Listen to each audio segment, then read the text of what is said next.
really looking forward to Forbidden Door. Are y'all keeping up with Forbidden Door? Is that something y'all are looking forward to? A little bit. A little bit? Not majorly? Well, the thing is, I'm not too familiar with New Japan characters and wrestlers compared to everybody else, but some of the potential matchups can be a little bit interesting, especially now with the whole title situation going Right. on. All right, let me ask y'all a question. With Forbidden Door, it's quite a historic pay-per-view.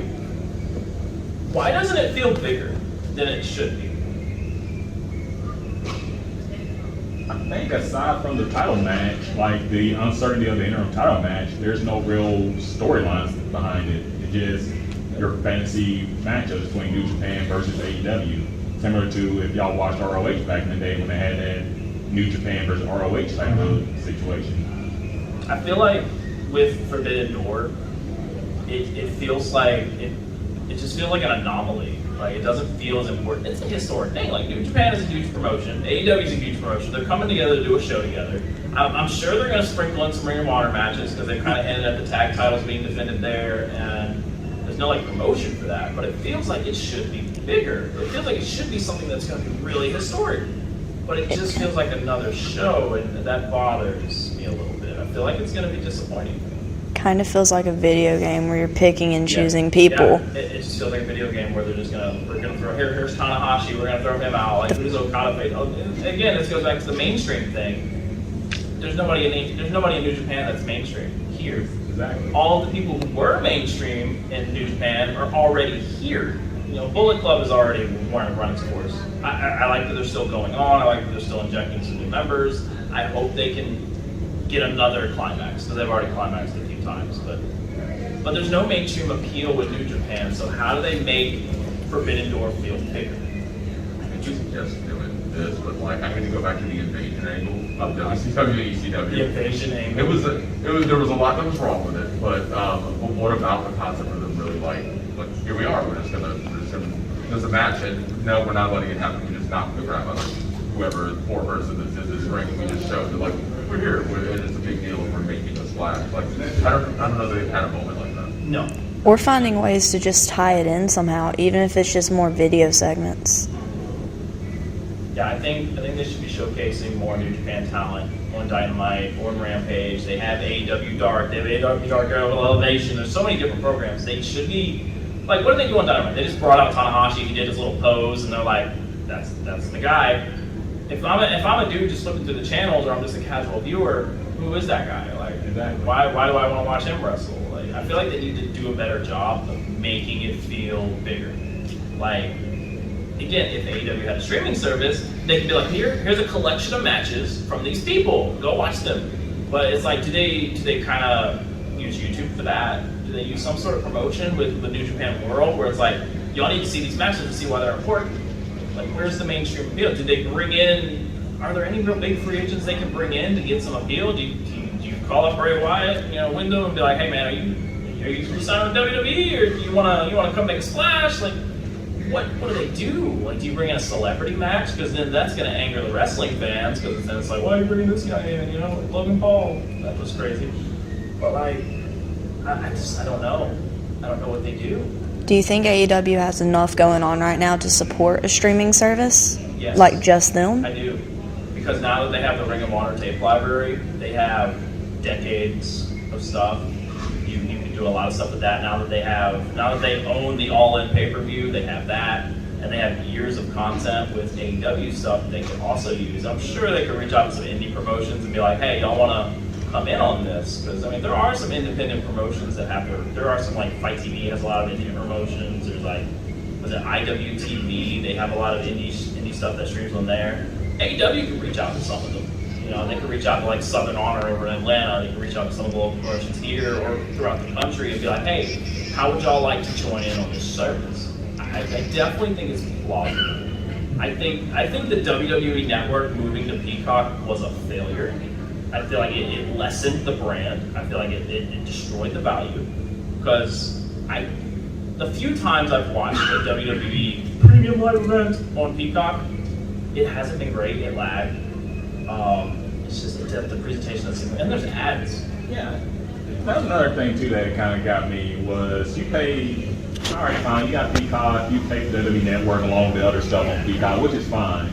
But don't promote Peacock Premium Plus, whatever it's called now, with like no ads. And then you watch a premium live event, and then every segment, every match comes with advertising following that. It doesn't make sense. And then on top of that, compared to what the old WWE Network was, you had like original content keeps cranking out each and every time. Now you maybe got what, Broken Skull sessions every month, and that's it. Yeah, Broken Skull Sessions was great. I mean, it's good, but I'm still waiting on the other content that they used to have on the old. I miss, like, I love the WWE Network. I thought they had some great original programming. They had that knockoff, like, punk show. I thought that was entertaining. Swerved. Yes, I feel like that was really entertaining. Broken Skull Sessions was good. They had a lot of other programming. Some of the WWE likes to do a lot of revisionist history, but it's still nice to hear it. You know, like the Monday Night Wars show was really good. I feel like they could have done another one and maybe progress more with some other documentaries. Some of the WWE 24s where they spent like a 24-hour day with a superstar. I thought that was really good. We don't even see any of those anymore. No. Like no new content from them. It's like WWE was like, okay, we're on Peacock now, we don't care. Yeah. They gave up a little bit. That hurts. But I hope AEW looks at that and it's like, okay, maybe HBO Max might not be the right move, but I feel like that's where they're gonna end up. I mean, financially, great. I'll be on board with that. But if they want to do it, they got to do it right. I definitely think that's right. Even if we still have to pay a little extra for pay-per-view or something, like if they want to do the thing, but it's like, okay, if you have HBO Max, instead of paying $50-$60 for pay-per-view, it's only like $20 or something. That's reasonable. I can live with that. Obviously, if they do it included, I feel like it's going to end up becoming what's happening with WWE, where you get these TV matches that don't need to be on a pay-per-view. But I hope that's not the case. I'm really hopeful for the rest of this year. I'm hopeful for the next, like I said, the next 10 years. I think are going to be really good, not just for women's wrestling, but as a whole. I definitely think we're in another golden age for wrestling. I really hope AEW's video game goes well. Because I'm hearing it's not going so great, which is concerning. But WWE 2K22 was an improvement. That was an improvement because 2K20 made me want to throw things. And I would like to see WWE take another stab at putting another game on the Switch. That'd be great. Because what was it? WWE 2K18 they put on the Switch, and that was a train wreck. Like, oh my goodness! But I hope everything just continues to grow and gets better. But I'm gonna get back to talking to some of you guys. How about y'all? How long have y'all been watching wrestling? You? How long have you been watching wrestling? That you're able to walk. Yeah, same. I feel like a lot of us have got into it at a younger age, and it's one of those things that's kind of always been there. You know, it's like no matter how much time you take away from wrestling, you can take a couple months off of wrestling and come back to it and be like, okay, cool, I'm right back in. But I think, do you think that it's easier for someone to get into wrestling at a younger age as opposed to an older person coming in, like this guy? You know? I don't know if you're in a younger age. Yeah, when you're in a younger age, I feel like you're more impressionable. Mind if I Go for it. I think today, as opposed to, not only the territorial days, but earlier days of WWF, it was easier for, it was better if you were younger. But I think nowadays, you got to think about it. AJ Styles, even though he's been around for a long time, he's still in his prime now. He's 45, 46 years old. He's doing phenomenal work. And, Unintended. in the older days, when I say older days, I'm showing my age here. DDP, Diamond Dallas Page, he started in wrestling pretty late. I think he trained, first he was a manager, and he didn't go to like the WCW power plant until he was like 35. Yep. So, it is better to, start when you're younger, because you're starting off your physical prime, and you're testing your, physical abilities, which is an important part of professional wrestling. But I guess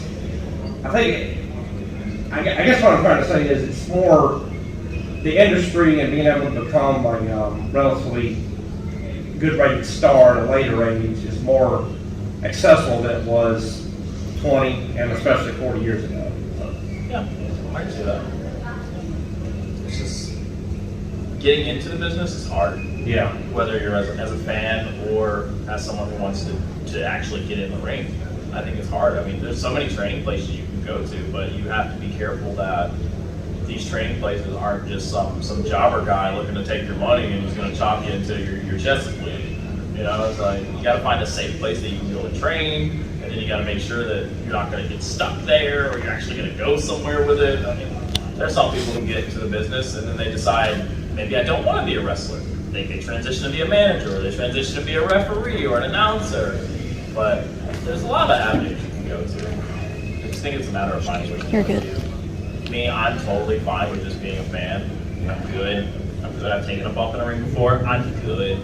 I appreciate what they do, and I thank them anytime I see one. I thank them for putting their bodies on the line for us, because I have much more appreciation for professional wrestlers than I do actors who have stunt doubles and stuff like that, because it's like, you're actually doing this stuff and you have to do it on the fly, and it's live. Actors, they have stunt doubles. They can do 60,000 takes before they get the right one. Wrestling, you get one shot. That's it. You know? You don't have a soft pad to land on. Yeah, there's not much padding. If y'all think that ring is padded, it's not. Whoa, boy. How about you, Mr. Stone Cold Steve Austin? That's what I thought. Like, a lot of us got into it when we were young.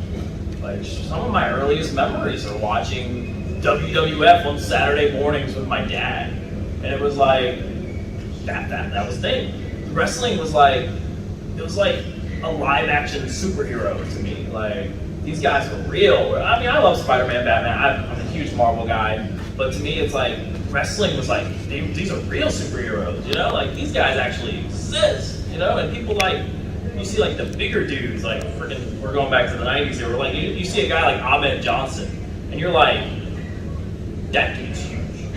That's a superhero, you know? But it's like, I just love it. I just think we all got into it at a very young age, and no matter how old we've gotten, or I don't know how old y'all are, I'm getting up there. But it's like, it's still here, it's still relevant, and I feel like it's no matter whether you're having a great day or a bad day or a really, really crappy day, wrestling is there for you. And whatever you're looking for, it has it. If you're in a funny mood, you can look up comedy matches. You can watch Danhausen curse people. If you want to watch death matches, you can go watch some death matches. You can watch John Moxley stab people with forks. If you want, more technical wrestling, you've got that. There's so many different things. What's that? 10 minutes? I don't even know. I don't have a clock up here. But yeah, I don't know. I just feel like wrestling has something for everyone, and any chance I have to just talk to people about it, and hopefully, because that's something we all have in common. I don't know about y'all, but as a young kid, I didn't have a lot of friends. I really didn't. But you can always find something in common with wrestling fans. Like if you go somewhere where there's a lot of wrestling fans and you can't make a new friend, evaluate, because like you all have something in common. We all like wrestling, so that's good. I don't know any of y'all. I know you, I know you, and I know you. I don't know y'all, but we all have something in common, and I think that's great. And I think these last couple of years with these conventions, wrestling has kind of been that black sheep, where it's like, you don't belong here. Wrestling doesn't belong at conventions. And I'm like, I don't know how many of y'all here for Comic-Con, but we had wrestling right at the con. And with Willie Jackson as well. But that was phenomenal. That was awesome. It was so acceptable. But I think we're finally getting to a point where wrestling is being accepted by the nerdier geek community, which I think will help wrestling as a whole. Because like, you guys can tell me, I'm sure here, we like anime as well, but like, how are we being bullied by the anime kids? Like, that don't make no damn sense. Like, I'm getting bullied by a little Naruto kid, like, come on man, let's Stone Cold